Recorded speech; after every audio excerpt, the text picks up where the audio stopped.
I'm Daniel Duran. Give you a little background from me. I originally from Los Angeles, California, Mexico. My grandmother is from New Mexico, but is also of Mexican descent. And then on my father's side, I'm mostly Native American and Spanish. I've been in the Navy for about 24 years. I'm a command master chief, and I'm a certified business continuity professional as well.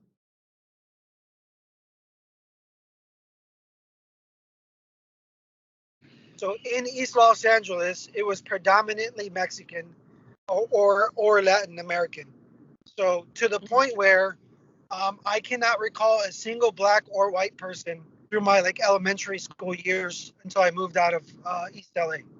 Where I grew up in Los Angeles, because the predominant race was Latino, my brother and I are very, very light skinned. It's interesting. Everybody classifies you on how well you speak Spanish and like how Latino are you. I would say it wasn't like a good thing.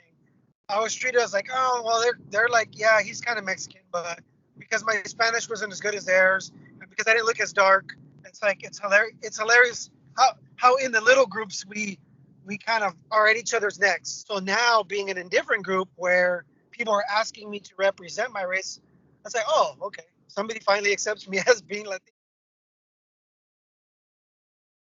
So absolutely, everybody tended to associate us with like service workers, right? So it's like everybody's a janitor, everybody's a gardener.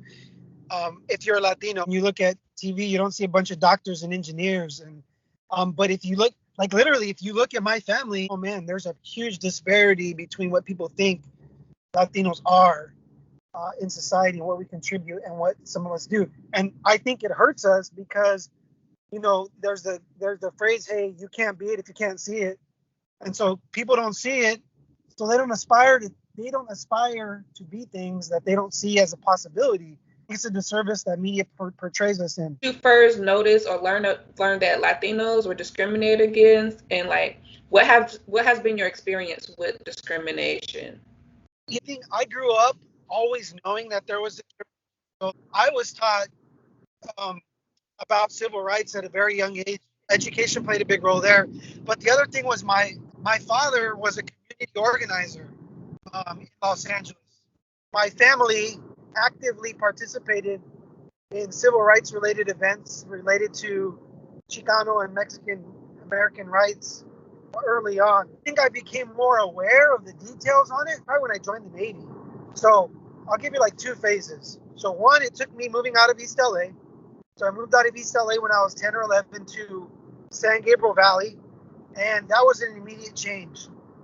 The school that I went to had whites and blacks and Asians. That was kind of the immersion into, hey, there's these different cultures. I think that was probably the first introduction because it was very racist. Despite our awareness of like the civil rights activism, I consider East Los Angeles and Los Angeles as a whole very racist, very segregated. So how has your life experiences overall like affected who you are today? I think personal experience is really superior ways in building empathy.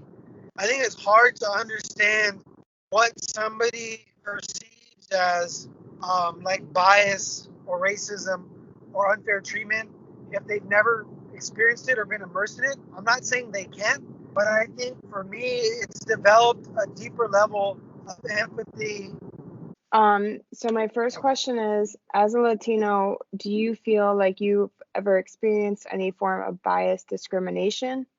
Have you ever experienced a subtle form of discrimination, such as a comment or joke? If so, how have you moved past that?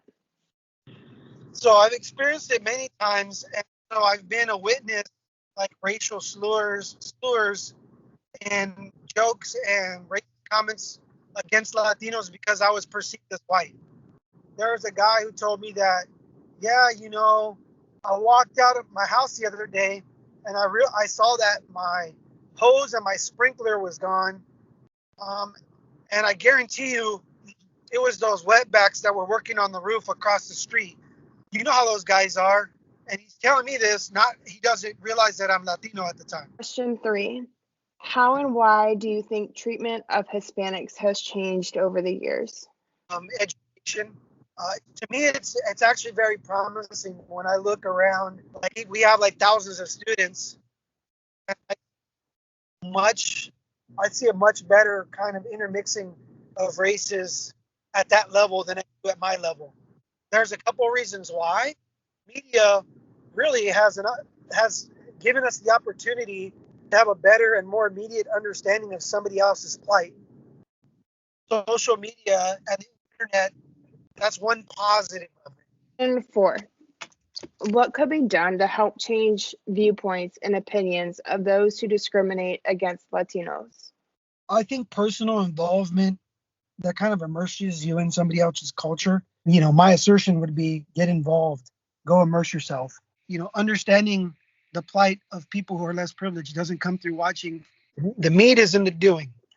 What nonprofits or organizations are there to help Latinos do you know of, or are they not widely known? To be honest with you, I don't think they're widely known. I'll just give you an example. Most of the organizations that I'm familiar with were because my family go in agricultural stuff. So most of it is related to laborers and United Farm Workers, and like there's a league called LULAC. I remember specifically when I was going through my undergrad, getting connected to a Hispanic engineers organization for mentorship, and the same thing when I got my MBA.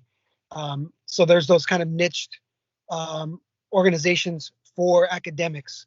Okay, so we're moving more into organization and policies. We have 3 questions on that.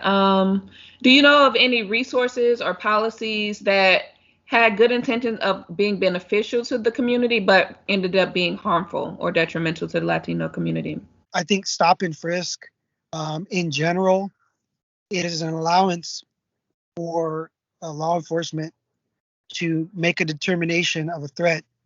And if that police officer has a bias based on what they see as a criminal, then there's opportunity to do that. So every time one of those policies gets put in place, there's an opportunity to marginalize the Latino community. I think affirmative action had some downsides. From my perspective, there's no good policy that doesn't have unintended consequences. So the good part of affirmative action is making sure that you do have a proportion of underrepresented groups in education. The bad side of it is the bias that it institutes with the white counterparts, which is, hey, yeah, you might have graduated from whatever, but you just got in there because of affirmative action. So you didn't really earn your way. Whenever there are quotas for underrepresented groups, there's always the opportunity that you will not be accepted as a real member of said group because you were picked by a quota, not because you were actually you had the merit. Do you believe there is an adequate number of resources available to the Latino community? If so, what do you believe is the most beneficial? If not, what do you believe the Latino community needs more of? Because my wife is an MBA, or not MBA, she's a MFT, marriage and family therapist.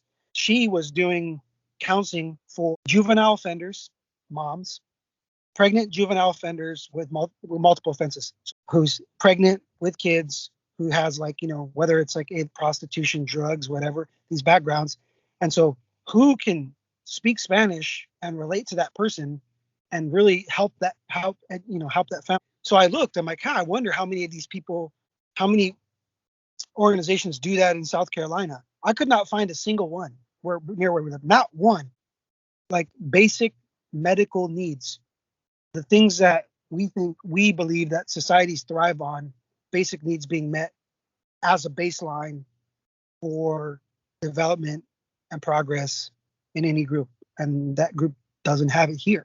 Have you or someone that you know who is Hispanic or Latino, have they used a Hispanic organization, and how has it helped them? I would say yes. So on 2 cases. One, my family in the agricultural realm has used labor unions to advocate for better. And then I'll use my father as an example, where using community organizers to help benefit keep kids away from crime. So what do you think or believe is impacting the Latino community the most from advancing in life? Socioeconomic factors. And I think a lot of that's based on the way we operate the country. So much of opportunity and privilege is linked to having money. How many Latinos inherit money from their parents? Like generational, think about generational wealth. When my dad passed away, I got like his car, his Honda Civic, which I drive right now. Oh, by the way, you know, and like enough money saved up to pay for like the funeral expenses, and that's it. So there's no like endowment that's going to pay for my kids to go to grad school and doctor's program. My friend Brian, who's from Texas, got a long legacy of people that have passed on wealth. His education was paid for all the way up to his PhD. Like, So what is a piece of advice you would give to like other members of the Latino community in becoming successful in a white dominated culture and society? they instilled in me very early that I own my destiny.